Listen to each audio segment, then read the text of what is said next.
Hello everyone, this is Rick, and welcome back to the Astral Club. Recently, I had some questions about what happens after death, and I wanted to do a podcast about my experiences. Now, I haven't died, but traveling in the astral, I have experienced a variety of things that folks who've passed on, at least within the first few days of passing, have experienced. So I'd like to talk about that because I think there's a lot of people who are interested in that topic. Now, this will not be some sort of unified vision. I wish I could do that. I wish I could say that I have the complete plan, the complete format for what happens after death. I don't have it. This also will not be based on any readings that I've done in the past or anything I've heard from outside religious or other sources.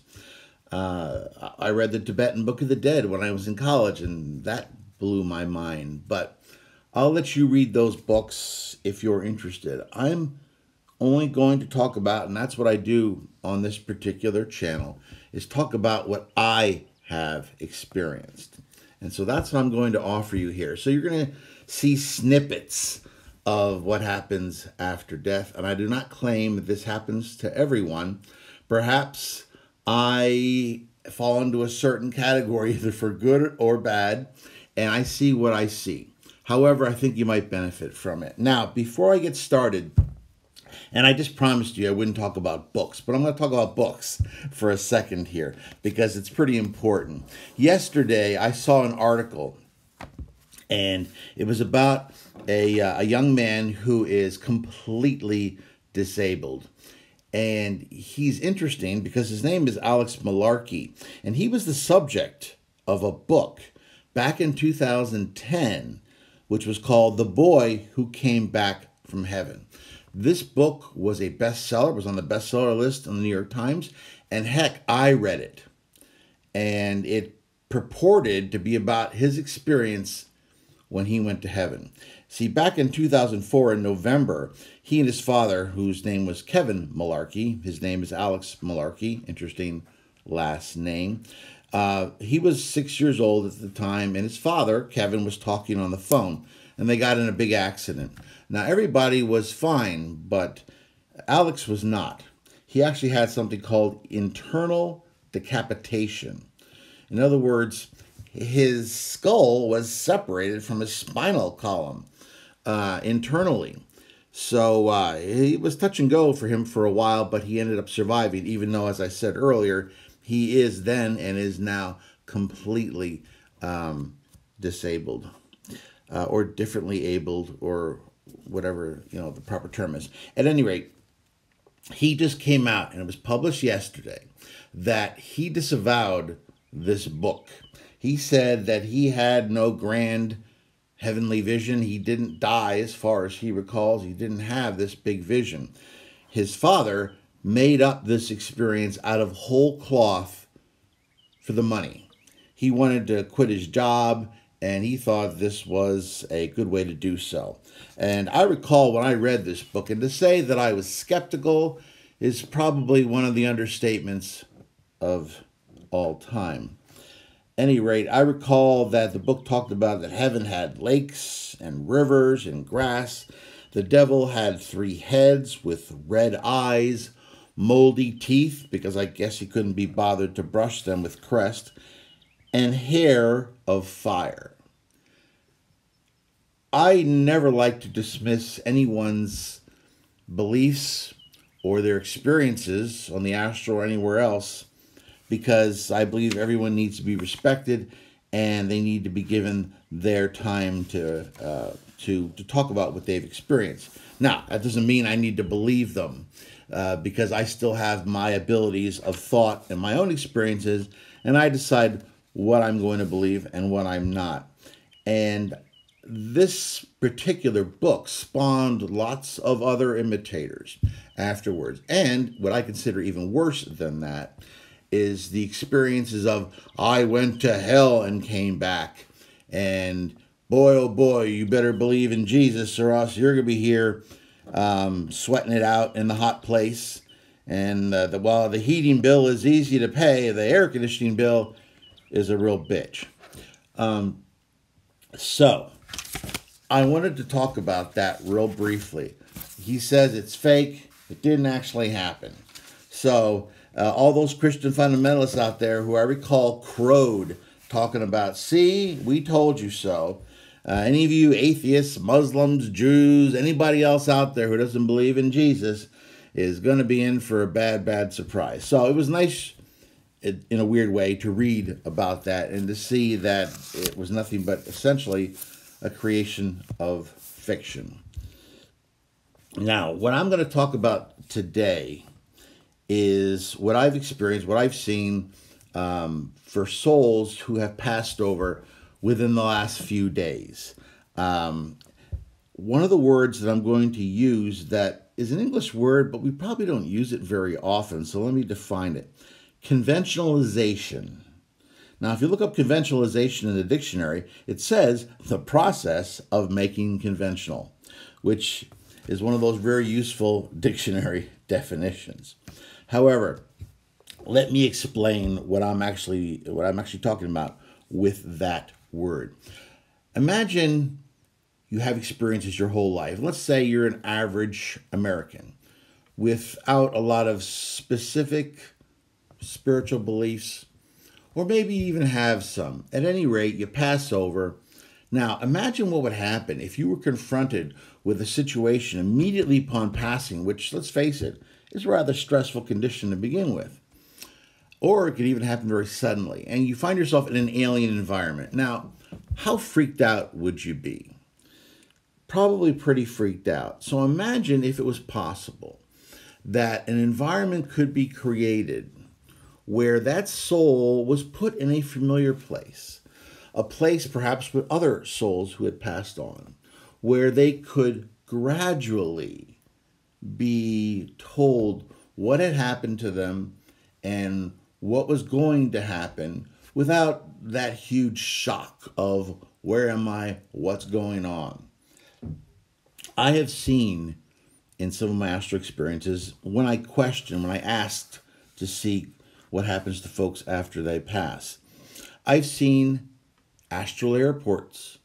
I have seen an astral train, which I'm going to read to you from an experience that I had where those who've passed have been in these places and have passed on to where they're going through these conventionalizations. Now, why airports? Why trains? If you think about it, at least for Americans and for many Europeans, the ideas of airports, the ideas of trains, means you're going from one place to another. And that is very much the message here, isn't it? You're going from one place, the physical plane, to another place within the astral. And I think it's a very inventive and perhaps a very creative way to handle this particular problem. So what I'm going to do now is I'm going to discuss that train and what happened there. And this is one of the ones I wrote down, so forgive me, I'm going to read it to you. When I have certain special experiences, I like to write them down so that I don't lose or forget anything over the years that might be important. Now, I left my body, and we'll call this the astral heavenly train, if you will. I left my body, and I wondered what happened to the newly dead. And I remember concentrating on that topic. Instantly, I found myself on a train heading through beautiful country. Looking out the windows, the grass was perfectly manicured, and the trees and flowers burst forth with colors like a dreamscape from the artist Maxfield Parrish. Of course, I realized the train was a conventionalization. It was an attempt to graft something familiar onto a concept that can't be adequately grasped by human minds. I walked down the corridor, passing mostly old passengers, with some younger riders sprinkled throughout. However, one older African-American woman dressed in her Sunday best, complete with fancy black hat and white gloves, smiled at me as I passed by. "Excuse me, ma'am," I said, leaning toward her. "Do you know where this train is headed?"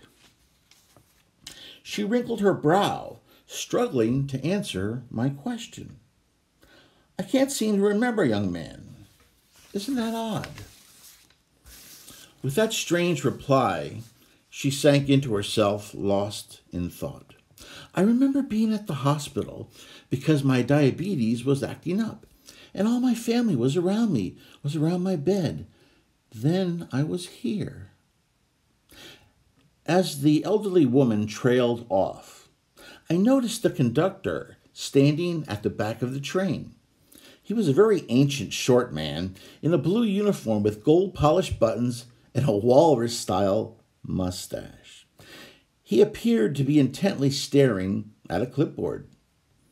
"Don't worry, ma'am," I said soothingly. "I'll talk with the conductor. He'll know where we're going." As I walked back to the wizened conductor, he glanced up at me inquiringly. "I don't think I belong here," I said.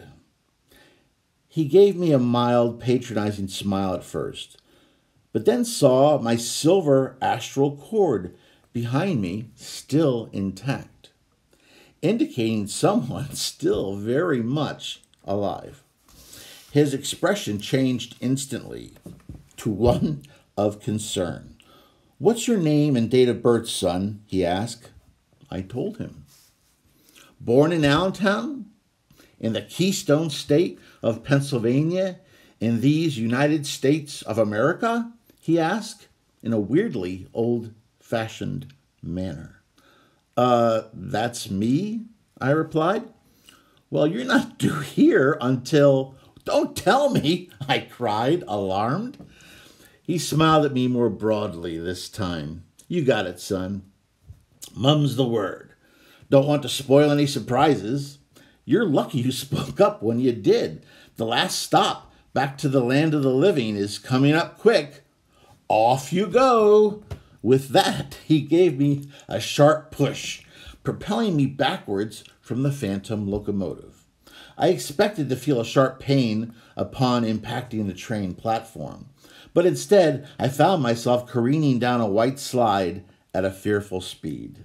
I continued to slide down this heavenly tube until awaking with a start in my bed. That was the experience, and I'm not suggesting that there is an actual regular train run with a schedule that runs every 10 minutes. This is obviously a conventionalization. It's obviously something put in place to cushion the trauma that occurs when these souls pass over. What happens to these folks? I only have seen personally within a few days. So I have seen some who just fade away after a few days. I assume they're going somewhere else. Are they being reincarnated? I do not know. Are they going to a plane where they're more comfortable? I don't know. So I can only talk about what's happened the first few days. Now, of course, in previous videos, I've talked about earthbound souls. These are souls who, for one reason or another, are so attached to the physical, usually physical vices like alcohol, sex, drugs. They hang around bars. They hang around a sex club because they're trying to feed this addiction by vicariously taking that particular low energy from those who are still on the physical plane. But these folks are in a trap of their own making. I've seen entities trying to get their attention, trying to help them, But it's like talking, it's like if you're a husband and you're watching a football game and your wife's trying to talk to you. Yeah, you might make believe like you're listening, but you're really not. And these folks certainly fall into that category. I had one experience where I was in my apartment many years ago, and this apartment was a converted factory. But before it had been a converted factory, or before it had been a factory, rather, it had been in afterwards, when the factory closed, it had been an abandoned building for many years, where addicts had shot up, and there was a woman, a young lady, who had crossed over through an overdose, and she was trapped and lost and was newly looking for help. I was attracted to that energy, and I helped her to pass on. And when I did, she faded away as well. I've also talked about the 4 memories in my first video, about my first 4 pre-life memories. But once again, I know these are just fragments. I wish I could offer you a more complete look at what happens after death. So, this is, I think, an example of what occurs after death. I have seen people pass in hospital rooms that have friends waiting for them. Whether these friends are the actual soul of their friend or whether it's some other entity taking on that image, I can't be sure. I know I have taken on other images myself to help people. So I know that's possible. Does everyone have someone waiting? No, I have seen some folks pass over who didn't have anyone immediately waiting.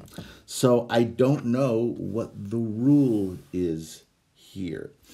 What happens in other cultures? Perhaps something very different. I don't know. I'm an American, and I'm a 20th and 21st century grown American.